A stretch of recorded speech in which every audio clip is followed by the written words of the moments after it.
আসসালামু আলাইকুম এভরিওয়ান, আশা করি সকলে ভালো আছেন। তো আজকে কথা বলবো ইতালি ইউরোপ নিয়ে। তো যারা কিনা নতুনভাবে এখানে আসতে চাচ্ছেন, তো তাদের জন্য গুরুত্বপূর্ণ কিছু ইনফরমেশন দিব। তো অবশ্যই আপনারা মন দিয়ে শুনবেন, তাহলে বুঝতে পারবেন।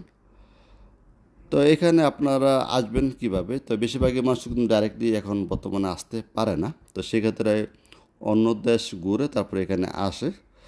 তাই আপনি যদি অন্য দেশ হয়ে যদি এখানে আসেন, তো এখানে আসার পর ফার্স্ট আপনি যেটা করতে হবে সেটা হচ্ছে আপনার আজিলো, যা বাংলা বলা হয় কেস মারতে হয়। তো যখন আপনি আজিলো মারতে যাবেন, তো মারা মারতে গেলে সেখান দেখা গেছে আপনার কাজের একটা পারমিশন লাগে। তো কাজের পারমিশন ছাড়া আপনি কোথাও কাজ করতে পারবেন না, এটা নট অ্যালাউ।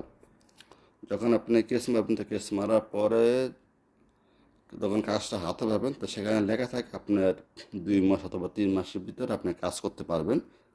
তো 2-3 মাস পরে যখন আপনি কাজে লাগবেন, তো কাজে লাগার পর আরও একটা সমস্যা থাকে, সেটা হচ্ছে আপনার বাসা জানবেন না। তো বাসা না জানলে অনেক দোকানদারি কেউ নিতে চায় না। তো সেখানে একটা সমস্যা তৈরি হয়ে যায়। কারণ তখন দেখা গেছে একটা উপায় হয়, সেটা হচ্ছে আপনি যদি রেস্টুরেন্টে জব করতে চান, সেক্ষেত্রে দেখা গেছে আপনার প্লেট ধোয়া কাজ অনেক ক্ষেত্রে নিয়ে থাকে। তো ওইটাকে বলা হয় লাবোরো। তো ওই কাজটা যখন আপনি যদি পান, তো ওই কাজটাই আপনি করতে পারবেন।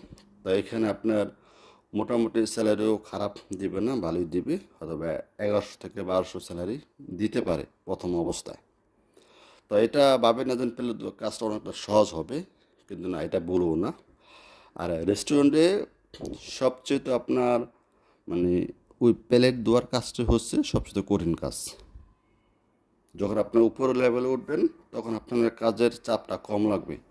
আর প্লেট ধোয়ার কাজটা হচ্ছে আপনার চাপটা সবসময় বেশি থাকে। একটা রেস্টুরেন্টে 8 থেকে 9 ঘন্টা ডিউটি হয়ে থাকে। তো এর বেশি হয় না, তো আবার অনেক ক্ষেত্রে হয়েও থাকে।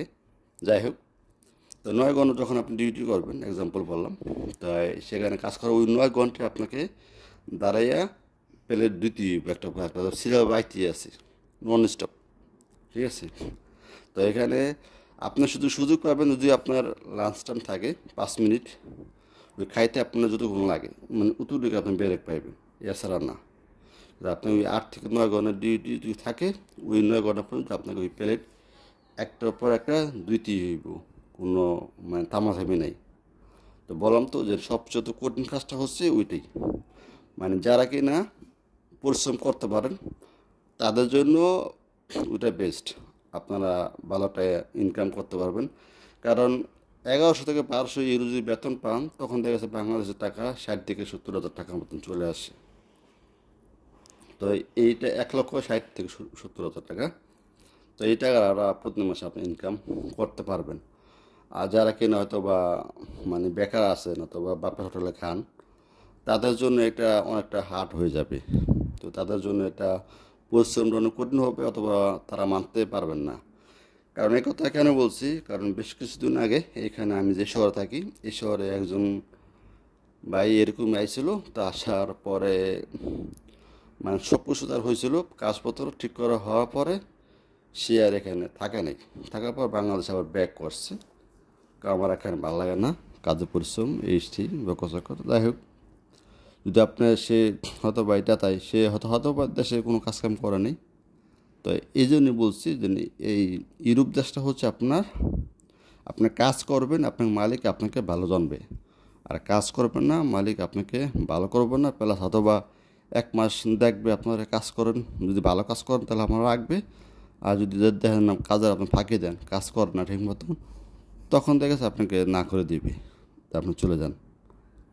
তো এটাই হচ্ছে মূল সমস্যা, যে আপনার কাজ করতে হবে বেশি। কারণ একটা মালিকের আপনার তার মন জয় করতে হবে কাজ দেখাইয়া।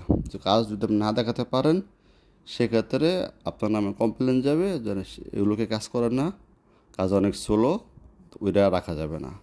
তখন কী করবো, বস আপনাকে না করে দেবে মালিকই।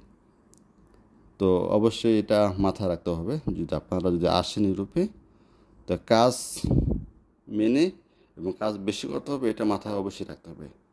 তো এই ছিল জাস্ট আপনার গাইডলাইনগুলো। তাহলে আজকের জন্য এই পর্যন্ত। সবাই ভালো থাকবেন। খুদা হাফেজ। আসসালামু আলাইকুম।